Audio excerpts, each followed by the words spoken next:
নমস্কাৰ এই মুহূৰ্তত অসমৰ প্ৰত্যেকগৰাকী জনতালৈ দিবলৈ ওলাইছোঁ ডাঙৰ খবৰ। তো যিসকল মানুহে ভিডিঅ'টোত ক্লিক কৰিছে অনুগ্ৰহ কৰি ভিডিঅ'টো স্কিপ নকৰি প্ৰথমৰ পৰা শেষলৈ চাই থাকিব, কিয়নো এইটো ভিডিঅ'ৰ মাজত কৃষকসকলৰ পৰা আৰম্ভ কৰি অৰুণোদয় 3.0 আঁচনিলৈ কেইখনমান গুৰুত্বপূৰ্ণ খবৰ আপোনালোকক প্ৰদান কৰিম। অনুগ্ৰহ কৰি ভিডিঅ'টোত ক্লিক কৰিছে যদি ভিডিঅ'টো স্কিপ নকৰি প্ৰথমৰ পৰা শেষলৈ চাই থাকিব। লগতে মোৰ চেনেলত নতুন হলে প্লিজ চেনেলটো সাবস্ক্ৰাইব কৰি মোৰ লগত থাকিব।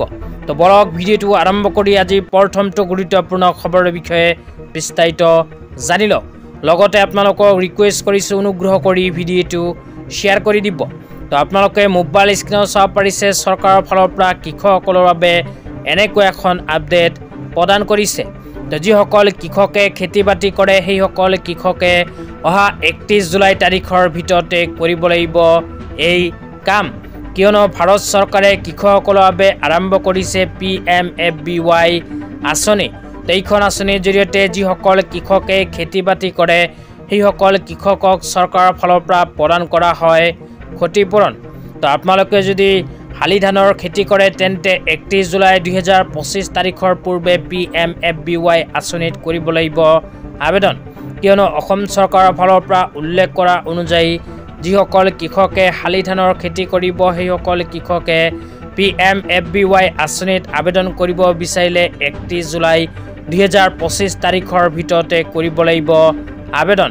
তো আবেদন কৰাৰ পিছত আপোনাৰ খেতিডৰা যদি কোনো প্ৰাকৃতিক দুৰ্যোগ বানপানী শিলাবৃষ্টি খৰাং আদিৰ ফলত ক্ষয় ক্ষতি হয় তেন্তে PMFBY আঁচনিৰ জৰিয়তে লাভ কৰিব ক্ষতিপূৰণ।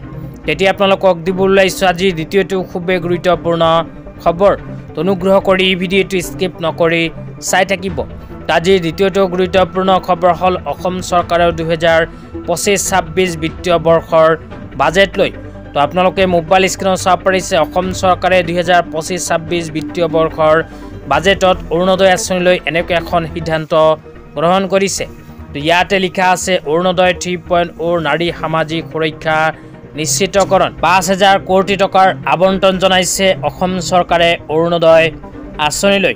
তো তাৰপিছত আৰু কি লিখা আছে পঢ়ি শুনাই দিছোঁ, অনুগ্ৰহ কৰি ভিডিঅ'টো শ্বেয়াৰ কৰি দিব। তাৰপিছত লিখা আছে 2025-26 বিত্তীয় বৰ্ষত বৃদ্ধিৰে 37.2 লাখ মহিলাক সামৰি লোৱা হ'ব অৰুণোদয় আঁচনিত।